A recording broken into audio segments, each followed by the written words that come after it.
আসসালামু আলাইকুম সবাইকে। তো আমার হাতে নিমের পাতা দেখে কি মনে হচ্ছে আমি এগুলা কি ছাগলকে খাবার দিব? আসলে না। তো কাকে খাবার দিচ্ছি এগুলা আসেন দেখেন।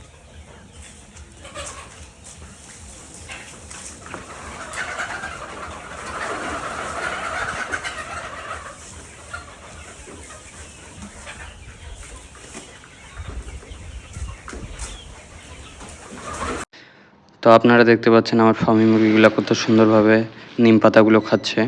আর আমি প্রতিদিন নিম পাতা দেওয়ার চেষ্টা করি, ফলে আমার মুরগিগুলো সুস্থ থাকে। কারণ নিমের পাতায় অনেক ওষুধি গুণ সমৃদ্ধ রয়েছে নিমের পাতায়, যেগুলো খাওয়ার পর আমার মুরগিগুলো অনেক রোগ প্রতিরোধ ক্ষমতা বাড়ে যায় আগের তুলনায়। তাই প্রতিদিন আমি নিম পাতা একটু দেওয়ার চেষ্টা করি, বা ঘাস বলেন, আপনারাও দেওয়ার চেষ্টা করবেন। ফলে আপনাদের মুরগি হেলদি থাকবে, ওষুধ কম লাগবে, আর সহজেই ভাইরাস অ্যাটাক করতে পারবে না। তো আপনারা দেখতে পারলেন আমি ফার্মি মুরগিগুলোকে আমি নিম পাতাগুলো খেতে দিলাম, আর অনেক সুন্দরভাবে ওরা খাচ্ছে। তো প্রতিদিন একটু ঘাস বা এই জাতীয় কিছু খাবার দিলে মুরগিটা একটু হেলদি হয় বেশি। আর নিমের পাতা দিলে হয় কি, রোগ প্রতিরোধ ক্ষমতা মুরগির বেড়ে যায়। তো ভিডিওটি কেমন লাগলো অবশ্যই কমেন্ট করতে ভুলবেন না। তো সবাই ভালো থাকেন, সুস্থ থাকেন, সবাইকে আল্লাহ হাফেজ।